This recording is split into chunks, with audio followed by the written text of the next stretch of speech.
चलते Donald Trump को भारतीय प्रधानमंत्री नरेंद्र मोदी ने ऐसा झटका दिया है जिसकी गूंज वॉशिंगटन तक सुनाई दे रही है। ट्रंप जो हर मंच पर अमेरिकी फर्स्ट की हुंकार भरते हैं और टैरिफ बढ़ाकर बाकी देशों पर दबाव बनाने की आदत पाल चुके हैं, अब उन्हीं की रणनीति उन्हीं पर उल्टी पड़ती दिखाई दे रही है। पीएम मोदी ने बिना नाम लिए पर बेहद तीखे अंदाज में ट्रंप को वो संदेश दे दिया जो अब तक सिर्फ दिल में दबा हुआ था।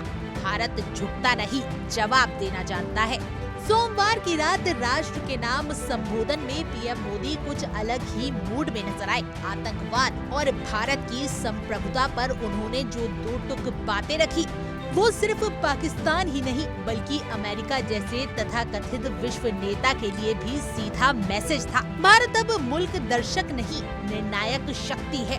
मोदी ने पाकिस्तान के आतंकी फैक्ट्री को करारा जवाब दिया और अमेरिका व ब्रिटेन में हुए बड़े आतंकी हमले की जड़ें पाकिस्तान में बताकर वैश्विक शक्तियों को भी चेताया कि साफ देखो और सही समझो। पर अगली सुबह जो खबर आई उसने ट्रंप की नींदें और अमेरिका के व्यापारिक लोभी की चिंता दोनों बढ़ा दी।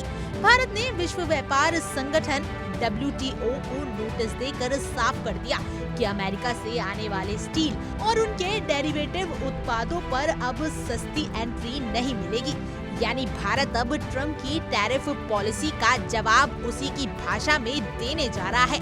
ट्रंप और मोदी ने भले ही कई बार खुद को मित्र बताया हो, लेकिन दोस्ती में जब भी कोई सीमाएं लांघता है तो जवाब देना जरूरी हो जाता है। 10 मई को भारत पाकिस्तान सीज फायर की घोषणा पर ट्रंप ने खुद को मध्यस्थ घोषित किया और दोनों देशों को सम्मान बुद्धिमत्ता वाला बताकर भारत के स्वाभिमान को ठेस पहुंचाई। ऊपर से कश्मीर जैसे संवेदनशील मुद्दे पर खुद को भागीदार बनाने की कोशिश कर डाली, लेकिन भारत ने ट्रंप को उनकी हैसियत याद दिला दी। विदेश सचिव विक्रम मिस्त्री ने साफ कह दिया, सीज फायर में अमेरिका का कोई रोल नहीं था। ये भारत पाकिस्तान की DGMO के बीच सीधी बातचीत से हुआ। रही बात कश्मीर की तो वो द्वीपक्षीय मुद्दा है, किसी की दरकार नहीं। साल 2018 में ट्रंप ने भारत सहित कई देशों के स्टील और एल्युमिनियम उत्पादों पर भारी भरकम टैरिफ लगाए थे। भारत को भी झटका लगा जब उसे GSP यानी जनरलाइज्ड सिस्टम ऑफ प्रेफरेंसेस से बाहर रख दिया गया, जिससे भारतीय उत्पाद अमेरिकी बाजारों में रियायती दरों पर बिकते थे। अब मोदी सरकार ने उसी खेल को अमेरिका के खिलाफ खेला है। भारत अब अमेरिका से आने वाले उत्पादों पर आयात शुल्क बढ़ाने जा रहा है और वो भी WTO के नियम के दायरे में रहकर। ये न सिर्फ भारतीय उद्योगों को राहत देगा बल्कि अमेरिकी कंपनियों की भी जेब पर असर डालेगा। मोदी के राष्ट्र के नाम संबोधन में एक और कड़ी चोट थी। उन्होंने ऑपरेशन सिंदूर में भारत की स्वदेशी टेक्निक और हथियारों की जमकर तारीफ की, लेकिन अमेरिकी हथियारों का नाम तक नहीं लिया। ये सीधा संकेत था कि भारत अब अमेरिकी हथियारों का मोहताज नहीं रहा। मेक इन इंडिया के तहत भारत अपनी रक्षा क्षमता में आत्मनिर्भर बनता जा रहा है और दुनिया को दिखा चुका है कि वो सिर्फ खरीदार नहीं, निर्माता भी है।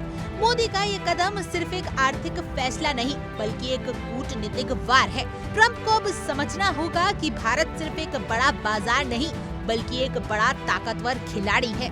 जो देश अगर बराबरी से बात नहीं करेगा, जवाब मिलेगा सीधे और बिना लाग लपेट के।